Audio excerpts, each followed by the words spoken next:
بیداری ضمیر کی اہمیت۔ اس بات میں کوئی مبالغہ نہیں کہ ضمیر کی زندگی انسان کی اپنی زندگی سے بھی اہم ہے، کیونکہ ضمیر کی زندگی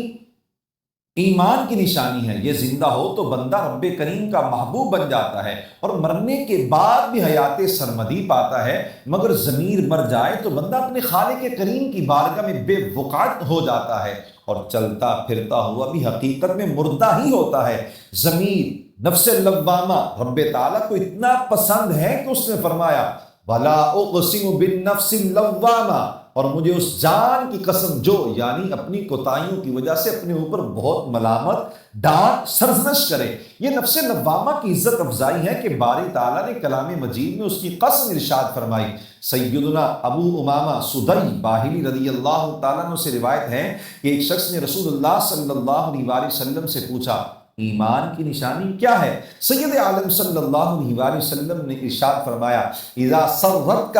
حسنتک وساءتک سیئتک فانت مؤمن، یعنی جب تمہاری نیکی تمہیں اچھی لگے، یعنی نیکی کرنے پر تمہارے دل میں خوشی پیدا ہو کہ اللہ تعالیٰ نے اپنی فرما برداری کی توفیق سے نوازا ہے، اور تمہاری برائی تمہیں بری لگے، یعنی برائی ہو جانے پر تمہارے دل میں گھٹن اور پریشانی کی کیفیت پیدا ہو تو تم مومن ہو۔ حضرت وہاب بن منبہ علیہ رحمہ فرماتے ہیں پہلی امتوں میں ایک بندے نے طویل عرصے تک اللہ تعالیٰ کی عبادت کی، اس نے رب کریم سے کوئی دعا مانگی اور یعنی قبولیت کی امید بڑھانے کے لیے 70 روزے رکھے، مگر دعا کی قبولیت کا وقت بعد میں تھا، یعنی اس نیک وقت کا ضمیر زندہ تھا۔ وہ اللہ تعالیٰ سے شکوہ کرنے کے بجائے اپنے نفس کی طرف متوجہ ہوا اور کہنے لگا من قبالی کی اطیت لو کان فی کی خیر